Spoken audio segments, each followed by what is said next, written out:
news, the oldest YN in the game, Jim Jones, just dropped a new visual for Outside.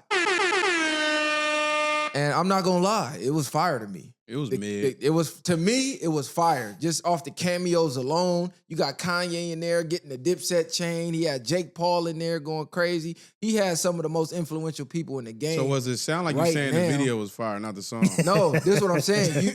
You ever listen to a song and like, oh, that was cool, and then watch the video. The video made it better. That was one of the things. Like the video made it better. The beat was off the chain. I don't know who made that beat. That motherfucker was fire. And this is Jim Jones we talking about. So for Jim Jones to be still getting better at almost 50, where most rappers are getting worse and cannot transition to relate to the younger crowd, that's something to say in itself.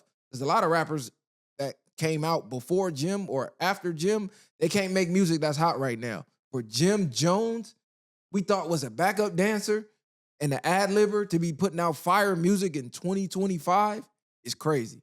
Yeah, he was on the interview. They was trying to low-key bleed him, but he was just basically saying that's good because he could relate to the young niggas. Mm-hmm. But he was thinking as in his music, they was looking at it like, nah, you just an old-ass nigga that still think he young. Yeah. I'm not gonna lie, I fuck with Jim Jones' personality because I'm one of them dudes that's like, shit, I'm Peter Pan, Neverland. I'm not never growing up. I'm gonna grow up to an extent, but not just be old and crepit like, oh, because I'm aging, now I gotta just lay down and roll over and die. Nah, Jim out here living. He like, I can still get fresh. I can still get fly. I'm still in the gym. I'm still outside influencing my people. I'm still involved. Where people say he's corny at is the gang stuff. Like, oh, you 47 still trying to gang bang. And he tried to spin it like, oh, no, I'm making money for the gang, from the gang, but I'm not doing the criminal part. This is like a, what did he say? Like a... fraternity. Fraternity. Like, come on, Jim. Let's knock it off, bro. Let's knock it off, bro. Cut went all the way to Compton and still prove he was official. And that's where they saying it's corny at. Like, bro, you grown as hell doing Instagram stories of grown men who just gangbang all day to make yourself look official. Like, come on, bro, you tweaking. But shout out to Jim though. He's still doing what he do. He still got his motion. So do y'all think there's any similarities? In what? Fraternities compared to what he's talking about? I mean, as far as the brotherhood aspect, yeah, for sure. He's saying he's still just basically like a brand of the gang. Like you represent. He's a brand ambassador. Yeah, exactly. Like you build lifetime connections. I mean, it's a brotherhood. Y'all protect each other. Y'all essentially both have hazing, but the hazing over here, you got to go put in work. You got to go hurt somebody or do something. So it's a little different. And if you know anything about fraternities, they got a little crime aspect to it too. They're not just all dances and high steps. There be some shit going on. Somebody actually just died getting hazed. So, I mean, it's some treachery that's involved in fraternities as well. But I hate when people just try to spin a narrative of what gangs are. Like, if you're going to be in the life, at least keep it 100 with the youth and the people of what it is. Be real about what it is, cuz. The goal is to cause destruction, to get your name up, get your bread up. For the most part, a lot of niggas ain't even caring about the bread. They want the name more than the money. Nah, that's fact. And the only way to get your name up is to put in work. Be the one who never says no to nothing. When they pull up and it's a mission to be hit, you the first one jumping in the car. That's how you get your rep up, your name up, and your respect. It ain't about all this other shit that they talking about. Because you could be out here getting money, doing positive, motivating. They gonna look at you like a mark if you ain't putting in work. Oh, cuz just get money. Cuz not really like that life for real.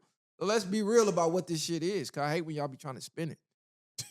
Niggas be capped because niggas try to avoid the Ricos. That's what that is. Nah, that too, but it is levels though, because a lot of niggas, once they get to a certain age, especially at his age, he shouldn't still be going to have to do that. You should be transitioning, keeping money in the hood if you really still attached to it like you say you is. So it's overall it's what you said, but they don't it's not always all bad. I'm gonna say that.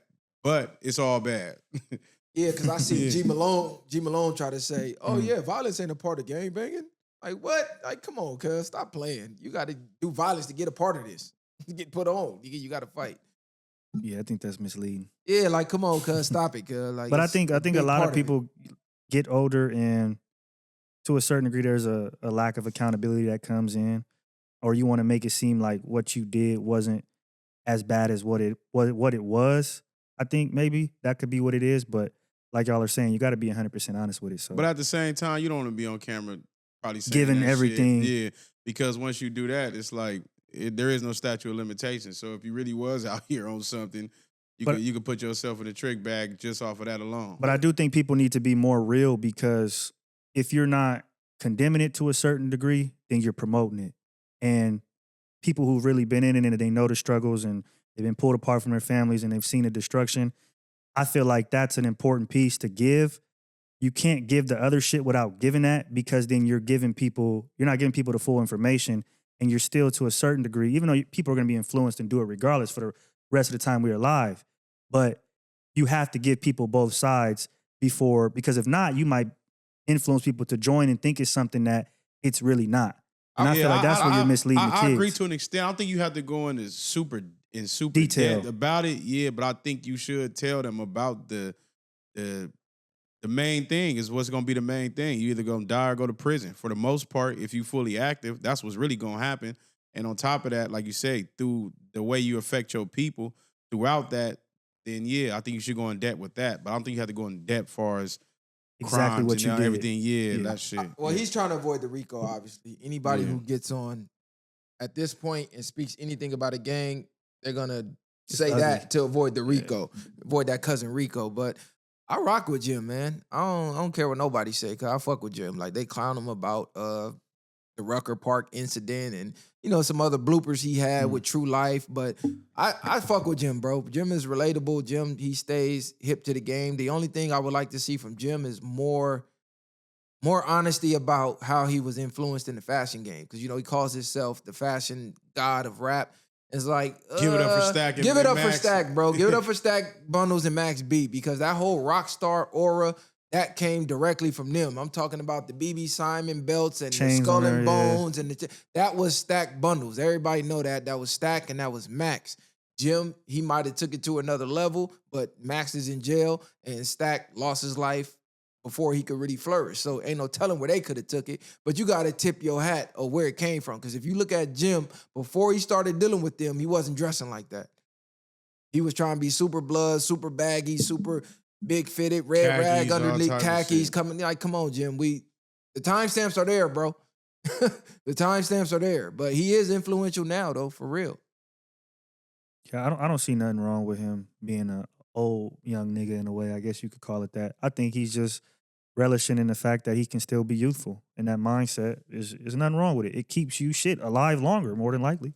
Yeah, people just don't like when you fit in the box of what society says you should be. So Jim's still out on the block, pulling up the chair with the crates, out there chilling with Dave East in Harlem, and you know what I'm saying? I don't think niggas like if you had millions of dollars, right? I think a lot of niggas only grow up and grow up or get older because they don't have no other choice, right? Like, if I'm got millions of dollars, I could get on a private jet, do this and that. I'm gonna still be fucking hoes. I'm gonna still be in these areas because I can be. So a lot of it is forced, I feel like, to be older because you have to, formulate into that type of lifestyle. But if you still out here getting money and having your way, you're gonna stay young to a certain degree. No, facts. And this is where the age factor kicks in, is what's going on with him and Cam. They still going back and forth in the media. Like, is this a play? Is this real? What y'all really on? Y'all talking about boxing matches now. So what y'all really on? Y'all trying to do celebrity boxing. Jim said, invite me to any boxing gym anywhere in the world. I'm going to meet you there. Mace, I'll punch your head off. He start body shaming Mace, talking about he built funny. And I don't know. That shit was hilarious. But I just don't like the back and forth with him and Cam. Like, I'm not feeling it. I believe y'all got too much history to be talking to each other through podcast cameras. Y'all could just call each other. Y'all both from Harlem. Pull up in Harlem. 145th Street. Ain't that where y'all say y'all be at? 145th and Lenox or 142nd and Lenox? Pull up. Jim be out there.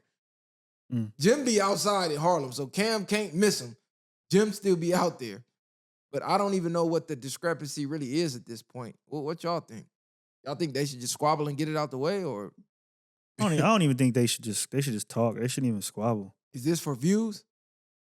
I think to a certain degree, yeah. Like, I think they don't even feel 100% the way they saying they do. They just they playing into it a little bit. I think so. It's probably regular for them. It's probably the type of relationship they got. They cool 1 minute, beefing the next. Even if they not. If it's that deep, then yeah, they should squabble. But if not, then they probably playing people and playing the media. So you never know. You never know with this shit nowadays with this internet. But I didn't think even Cam and them would do that type of shit. But for niggas to say it's like niggas, it's two swords with that type of shit. It's like, okay, niggas is cool when Jim don't grow up, but if you had 100 other niggas doing the same shit he was doing, niggas would be despising that shit. So it's like, What you mean? just him, people feeling like he too old to be in the hood or be on the block, and then you get out here and tell people not to be in the hood or be on the block. So it's like, maybe it's different because he in Harlem or something like that. But if we had people, even if they had money, niggas be telling, we see shit that happens to artists out here, and we be like, why would you still in the hood? See, I don't agree with the being in the hood part and doing that so much, so to say. I'm just speaking on living a lavish lifestyle and kind of, wearing the clothes, being in certain areas that aren't, connected to that. Basically just enjoying your life. Yeah, enjoying your life. Like, you don't got to slow that down. I mean, I think to a certain degree you do. Obviously, people thinking about, wife, kids, things like that. But you can still enjoy yourself and dress youthful and listen to the music and be in touch with the youth, without having the crime or the gang aspect to it. To me, that's a whole separate thing. I'm not even connecting that to still being youthful. I think that's where the criticism come from. They're like, all right, they're looking at him like a tryhard. Like, all right, you still trying to prove you tough and you gang. Like, you too old for that shit. You should already be certified by now. And if you're not, you'll never be. That's more so how people are looking at it, in my opinion. Mm-hmm. But I fuck with Jim. The video was fire. A lot of the music he been dropping lately been fire. So shout out to Jim Jones. Yeah, that video is definitely different.